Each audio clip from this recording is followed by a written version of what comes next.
अस्सलाम वालेकुम students. Taught series में क्वेश्चन नंबर 11 है। ओवरऑल टाइटल देख के आप परेशान हो गए होंगे कि इसमें क्या लाइंस वगैरह बनी हुई काफ़ी डिफ़िकल्ट है, बट नॉट।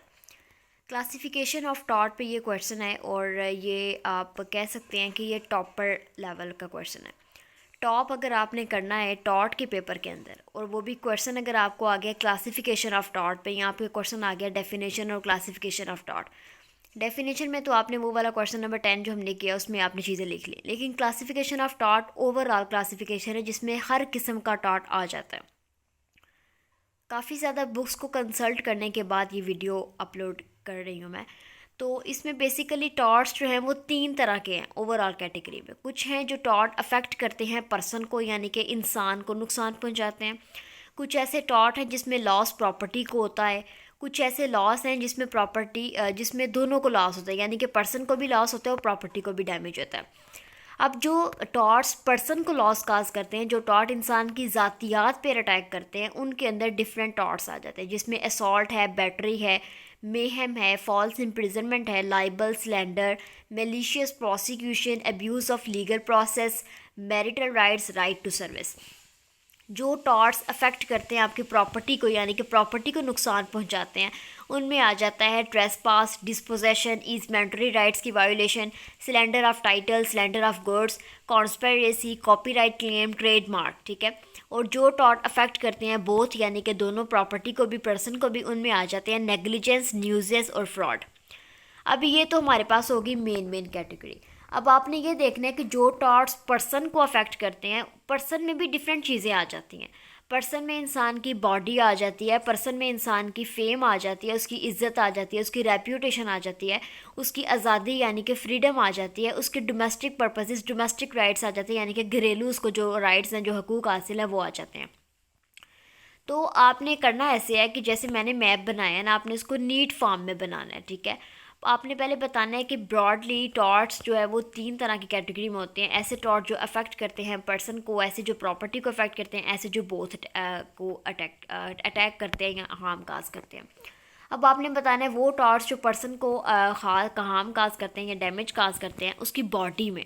उसमें आ जाते हैं 4, यानी कि असॉल्ट, बैटरी, फॉल्स इम्प्रिजनमेंट और मेहम। इलेबोरेट मैं बाद में करूँगी।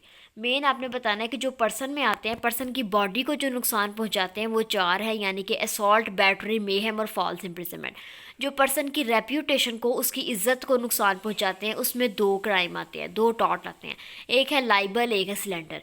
जो इंसान के पर्सन की फ्रीडम को नुकसान पहुंचाते हैं, फ्रीडम को डिटेन करते हैं, फ्रीडम को रेस्ट्रेंट करते हैं, फ्रीडम को इन्फ्रिंज करते हैं, उसमें 2 टॉट आते हैं, मेलिशियस प्रोसिक्यूशन और अब्यूज़ ऑफ लीगल प्रोसेस। वो टॉर्ट जो कि पर्सन की डोमेस्टिक राइट्स की वायोलेशन में जाते हैं, डोमेस्टिक राइट्स को वायोलेट करते हैं, डोमेस्टिक राइट्स की इन्फ्रिंजमेंट करते हैं, उसमें 2 टॉर्ट आते हैं। एक है मैरिटल राइट्स की वायोलेशन और एक है राइट टू सर्विस में इन्फ्रिंजमेंट करना या उसको डिटेन करना या उसको स्टॉप कर देना। अब वो टॉर्ट जो आपकी प्रॉपर्टी को अफेक्ट करते हैं, ऐसी प्रॉपर्टी जो कि इमूवेबल है, यानी कि जो मूव नहीं कर सकती, जो अटैच्ड है, उसमें आपके क्राइम्स आ जाते हैं 3, आपके माइनर क्राइम, यानी कि टॉर्ट 3 आते हैं। एक है ट्रेसपास, एक है डिस्पोजेशन, एक है ईजमेंटरी राइट की वायोलेशन। और वो टॉर्ट जो कि प्रॉपर्टी को अफेक्ट करते हैं, ऐसी प्रॉपर्टी जो कि मूवेबल है, जिसको हम मूव कर सकते हैं, उसमें 2 टॉर्ट आते हैं, सिलेंडर ऑफ टाइटल और सिलेंडर ऑफ गुड्स। अब वो टॉर्ट्स जो कि आपकी इनकॉर्पोरेटेड पर्सनल प्रॉपर्टी को हार्म काज करते हैं या नुकसान करते हैं, लॉस का सफ़र करवाते हैं, उसमें कॉन्स्पिरेसी आ जाती है, कॉपीराइट क्लेम आ जाता है, ट्रेडमार्क्स आ जाते हैं। अब वो जो बोथ में है, उसमें जो पर्सन और प्रॉपर्टी दोनों को इन्फ्रिंज करते हैं, दोनों को हार्म काज करते हैं, उसमें 3 तरह के क्राइम्स आते हैं, 3 तरह के माइनर क्राइम है, 3 तरह के टॉर्ट्स आते हैं, नेग्लिजेंस, न्यूजेंस और फ्रॉड। तो ओवरऑल अगर आप देखें तो ये जो मैंने ब्लू में लिखी हुई हैं हेडिंग्स, आपके टोटली बुक में इन्हीं सब के ऊपर बात की गई है, इन्हीं में से आपका पेपर आना है। तो ये ब्रॉडली कैटेगराइजेशन है। अब अगर हम इन सबको डिफ़ाइन करते जाएं, तो अगर मैं पहले इस ब्लैक वाली हेडिंग को करती हूँ, डिफ़ाइन करती हूँ, बताती हूँ। बॉडी में जो टॉर्ट्स होते हैं उससे मुराद ये कि आपके जिस्म को कोई नुकसान पहुँचाया गया, आपके जिस्म पर कोई हार्म काज किया गया, आपके जिस्म पर कोई हर्ट काज किया गया, आपके जिस्म पर कोई निशान बनाया गया। ठीक है। मारा गया, पीटा गया। रेप्यूटेशन, आपकी इज्जत को ख़राब किया गया। ठीक है। फ्रीडम है, आपकी जो आज़ादी है कहीं भी जाने की, कोई भी काम करने की, उसको ख़त्म किया गया, आपको एक जगह कैद कर दिया गया। डोमेस्टिक है कि आपके जो घरेलू आपके राइट्स हैं, यानी कि आप अपनी मर्ज़ी से शादी करें, अपनी अल्लाह आपको कानून आपको मज़हब आपको जैसा देता है आप जिससे मर्ज़ी शादी करें, उसके राइट्स की वायोलेशन की गई है, या आपका कोई भी केस फाइल करने का राइट है उसको वायोलेट किया गया, तो वो डोमेस्टिक राइट्स की वायोलेशन होगी। इमूवेबल प्रॉपर्टी क्या होती है? ऐसी प्रॉपर्टी जिसको हम मूव नहीं कर सकते, यानी कि आपकी ज़मीन, बंदा कहता है मैं इतने कनालों का मालिक हूँ, तो आप उस ज़मीन को लेके कहीं जा नहीं सकते, वो ज़मीन अटैच्ड है। ऐसा दरख्त जो कि अटैच्ड है ज़मीन के साथ, वो आपकी सारी चीज़ें इमूवेबल है। मूवेबल प्रॉपर्टी क्या है? जो कि आपकी मनकुला है, जिसको आप लेके मुंतकिल हो सकते हैं, जिसे आप लेके मूव कर सकते हैं, यानी कि आपकी गाड़ी है, आपका पैसा है, आपकी कोई भी किसी भी ऐसी चीज़ जो कि आप जिसे आप लेके मूव कर सकते हैं, उसे हम मूवेबल प्रॉपर्टी कहते हैं। इनकॉर्पोरेटेड पर्सनल प्रॉपर्टी जैसे इंटेलेक्चुअल राइट्स आपके होते हैं, यानी कि मेरा ये राइट है कि मेरे टाइटल को, मेरे चैनल को कोई और बंदा इस चैनल की वीडियोस को अपने नाम से ना करे, इसे हम कॉपीराइट क्लेम कहते हैं। ठीक है, ये इनकॉर्पोरेटेड पर्सनल प्रॉपर्टी है। ओके, नीचे पर्सनल प्रॉपर्टी बहुत आ गया। अब मैं बताती हूँ कि असॉल्ट क्या है। मायने मायने सर आपको बता देती हूँ, बाकी डिटेल वीडियोस तो मौजूद है। असॉल्ट बेसिकली क्या होता है कि कोई भी इंसान है आपके पास आता है और आपको थप्पड़ मारने लगता है, लेकिन उसका हाथ आपके फेस को टच नहीं करता, इसे हम असॉल्ट कहते हैं। कोई भी धमकी देना, कोई भी इमोशनली ब्लैकमेल करना, ऐसा ब्लैकमेल जिसमें फ़िज़िकल टच ना हो, जिसमें जिस्मानी तौर पर आपको वो टच ना करे, उसे हम असॉल्ट कहते हैं।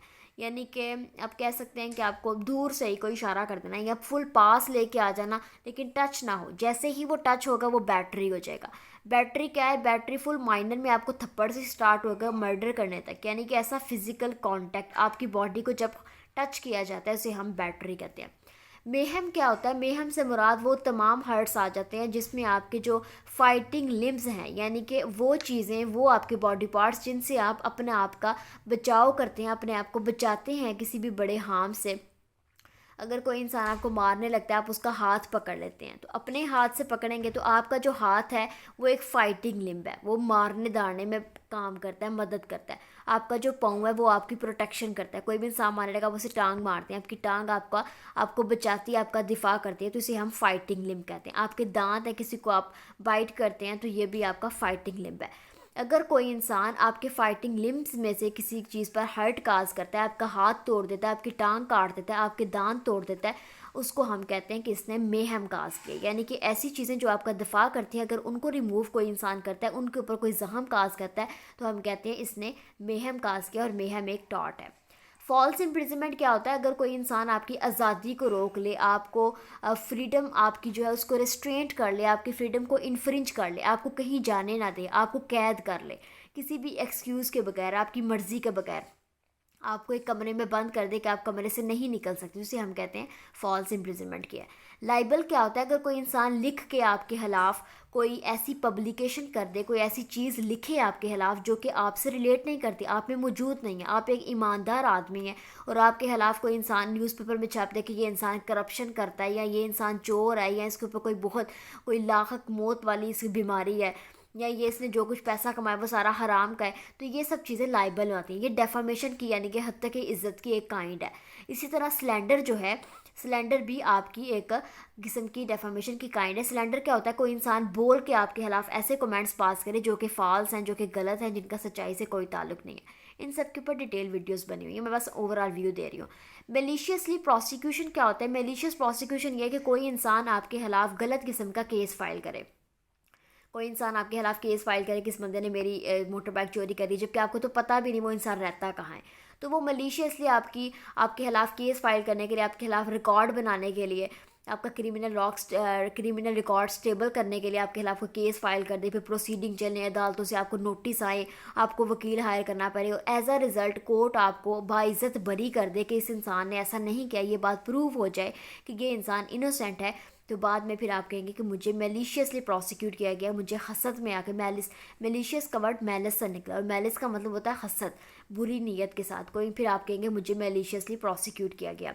एब्यूज़ ऑफ लीगल प्रोसेस क्या है कि अगर कोई जो हमारा कानून है उसमें एक प्रोसेस बताया गया है, किसी भी इंसान के खिलाफ जब आपने केस फाइल करना है तो आपने एक प्रॉपर ट्रायल लेकर चलना है, उसको नोटिस भिजवाना है, उसकी स्टेटमेंट आएगी, फिर आपने उसके वकील का राइट देना है, आपने उसे शवाहद इकट्ठे करने का राइट देना, आपने उसे क्रॉस एग्जामिनेशन का राइट देना, फिर आपने उसके ऊपर एलिगेशन लगानी है, फिर कोर्ट डिसाइड करेगी।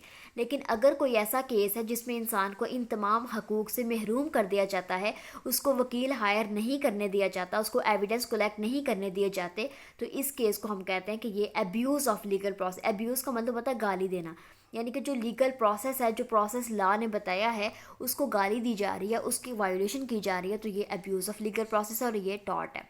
मैरिटल राइट्स क्या है? इंसान के शादी के हकूक़, जैसे मैंने पहले बताया आपको आज़ादी है, मज़हब ने आपको राइट दिया है कि आपने लॉ आपको ही राइट देता है कि आप अपनी मर्ज़ी से शादी करें, जिससे मर्ज़ी अपने मनपसंद शख्स से शादी करें। अगर कोई इंसान आपके इन राइट्स की वायोलेशन करता है, आपको ज़बरदस्ती शादी के बंधन में बांधता है, तो वो भी एक टॉर्ट है। फिर इसमें माइनर की शादी आ जाती है, कोई ऐसा इंसान जो कि अभी बालिग नहीं हुआ उसकी शादी कर दी जाए, या फिर ऐसा जो कि इनसेन पर्सन है, फ्रॉड उसके साथ, या फिर औरतों की खवातीन की कुरान पाक से शादी कर दी जाए। ये सब राइट्स आपके मैरिटल राइट्स में आते हैं। इनकी अगर वायोलेशन होती है तो वो भी आपके टॉर्ट है। राइट टू सर्विस, ये है कि आपका केस फाइल करने का राइट है। अगर कोई इंसान आपके खिलाफ बुरा काम करता है तो आपके पास राइट है कि आप उसके खिलाफ केस फाइल करें। लेकिन अगर आपको केस फाइल करने से रोक दिया जाता है तो ये राइट टू सर्विस आपका वायोलेट हुआ है, तो आपको ये भी टॉर्ट में आएगा। ट्रेसपास से मुराद ये है कि कोई इंसान आपकी दहलीज में, आपके घर में आपकी परमिशन के बगैर दाखिल हो जाए, इस नीयत के साथ कि वो आपके घर को या आपको नुकसान पहुंचाए या आपके घर में चोरी करने के लिए आए, तो इसको हम ट्रेसपास कहते हैं और ये भी एक टॉर्ट है। डिस्पोजेशन ये है कि कोई इंसान आपको आपकी प्रॉपर्टी से बाहर निकाल दे, डिस्पोजेस कर दे। पोजेशन यानी कि कब्ज़ा, और कोई इंसान डिस्पोजेस कर दे, आपका कब्ज़ा आपसे ले ले, तो इसे ये हम टॉर्ट कहते हैं। ईजमेंट्री राइट्स क्या होते हैं कि आपका किसी दूसरे की प्रॉपर्टी में जो राइट है उसे हम ईजमेंट्री राइट कहते हैं। यानी कि मेरे हमसायों के घर में उनके रास्ते पर राइट है कि मैं वहाँ से गुजर के अपने पानी फ़िल्टर से पानी भरने जाती हूँ, तो वो चाह के भी ये राइट मेरा ख़त्म नहीं कर सकती, वो अपना रास्ता मुझे मना नहीं कर सकती कि आप यहाँ से नहीं गुजर सकती, क्योंकि मेरी ये ईजमेंट है, मेरा ये हक़ आसाइश है, मेरी ये ईज़ डेवलप हो चुकी है। मुझे ला इजाज़त देता है कि मैं अपने काम के लिए, अपने फ़ायदे के लिए अगले बंदे की प्रॉपर्टी को यूज़ करूँ। या आपने देहाती इलाकों में देखा होगा कि जब ज़मीनें हमारी इकट्ठी होती हैं तो फसलों में पानी देने के लिए ट्यूबवेल एक की फसल में लगा होता है, तो वो उसी ट्यूबवेल से वो बन वगैरह बना कर दूसरी फसल में पानी जा रहा होता है। तो ये भी आपके ईजमेंट्री राइट्स हैं। अगर इनकी कोई वायोलेशन करता है, इनसे आपको महरूम करता है, तो ये भी एक टॉर्ट है।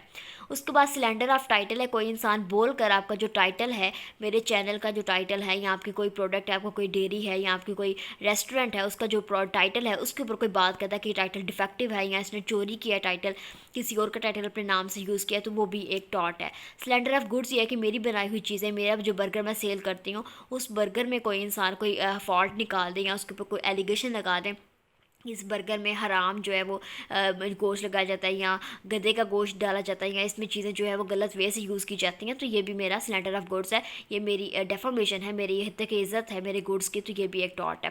कॉन्स्पिरेसी है कि कोई इंसान बदनीयती से, हसद से आपके खिलाफ कोई प्लानिंग करे क्रिमिनल, उसे कॉन्स्पिरेसी कहते हैं, ये भी एक टॉर्ट है। कॉपीराइट क्लेम और ट्रेडमार्क मैंने आपको बता दिया कि मेरे इंटेलेक्चुअल राइट्स को अगर कोई चोरी करता है, यानी कि जो वीडियोज़ मैंने ये बनाई हैं, कोई इंसान यहाँ से सारा यही वीडियो अपने नाम से चढ़ा दे के भाई वीडियो अपलोड कर दे कि ये मेरी वीडियो है, तो ये कॉपीराइट क्लेम यहाँ पे होगा कि मैंने बनाई है, तो आप किसी का टाइटल उसकी इजाज़त के बगैर चोरी नहीं कर सकते। उसके बाद नेग्लिजेंस आता है। नेग्लिजेंस ये होता है कि आपकी एक लॉ ने आपके ऊपर एक ड्यूटी इम्पोज की है। लॉ आपको कहता है कि आपने दूसरे बंदे का ख्याल रखना है, फॉर एग्जाम्पल, या लॉ आपको कहता है कि आपने दूसरे बंदे की प्रोटेक्शन करनी है, आप प्रोटेक्शन नहीं करते। लॉ इम्पोज करता है कि पब्लिक सर्वेंट हमारे फेस के लिए, हमारे गुड प्रॉपर्टी के लिए, हमारे पीस एंड ऑर्डर के लिए काम करें। अगर पब्लिक सर्वेंट ऐसा काम नहीं करता तो वो नेग्लिजेंस कर रहा है, वो लापरवाही कर रहा है, और ये भी एक टॉर्ट है। न्यूजेंस ये है कि कोई इंसान अपनी लाउड म्यूज़िक के साथ कोई धुआं छोड़ के, कोई स्मेल, सिगरेट की स्मेल से आपके कम्फर्ट जोन में, आपके जो पीस एंड ऑर्डर है उसमें इंटरफेरेंस कर रहा है, तो ये न्यूजेंस इसे कहा जाता है, ये भी एक टॉर्ट है। फ्रॉड ये है कि आपकी कोई बंदा अपने जो फैक्ट्स हैं उसे छुपा के कोई चीज़ सेल करे, तो उसे हम फ्रॉड कहते हैं, ये भी एक टॉर्ट है। तो ये सारे टॉर्ट्स हैं, इन सब की डिटेल वीडियो बनी हुई है, ये सब इंपॉर्टेंट है। तो ये आपकी ओवरऑल क्लासिफिकेशन थी, और जो बच्चा, मैं 100% इंशाल्लाह वजह गारंटी देती हूँ कि अगर आपका क्लासिफिकेशन पे क्वेश्चन आता है डेफिनेशन के साथ, अगर कोई बच्चा पहले 2 पेजेस पे डेफिनेशन लिख के इन सब क्लासिफिकेशन को मैप बना के, जैसे मैंने बनाया, थोड़ा नीट कर लें इसको, और 2 लाइंस में इन सब कैटेगरीज को डिफ़ाइन कर देगा, तो he will get the highest marks. मुझे मिले हैं, मैंने ये हमारा पेपर आया हुआ था इसमें क्लासिफिकेशन पे, और मैंने ये क्वेश्चन ऐसे ही अटैम्प्ट किया था और आई गेट हायर मार्क्स। तो इस वजह से आप लोग भी इस चीज़ों को सिर्फ देखें नहीं, बल्कि इसे अडॉप्ट भी करें, प्रैक्टिकल फॉर्म में भी लेकर आएँ, तो चीज़ें बहुत आसान है, इसे अच्छे तरीके से अटैम्प्ट करें। और अगर किसी चीज़ की समझ आपको नहीं आई, वैसे डिटेल वीडियो हर एक टॉपिक पे मौजूद है टॉट की, तो लेकिन फिर भी अगर किसी चीज़ की समझ नहीं आई, कोई ब्लर वीडियो है या आवाज़ की ठीक नहीं है, तो आप मुझे कमेंट सेक्शन में ज़रूर बता सकते हैं। बाकी चैनल को सब्सक्राइब भी करें। वैसे मैं अपनी वीडियोस में इस चीज़ के बारे में नहीं कहती, क्योंकि पर्सनली मेरा ही ओपिनियन है कि जो बंदा, जब मैं वीडियोस देखती थी यूट्यूब पे, तो जब कोई इंसान मुझे ये कहता था कि मेरे चैनल को सब्सक्राइब करें और लाइक करें, तो मैं उसे बिल्कुल भी नहीं करती थी।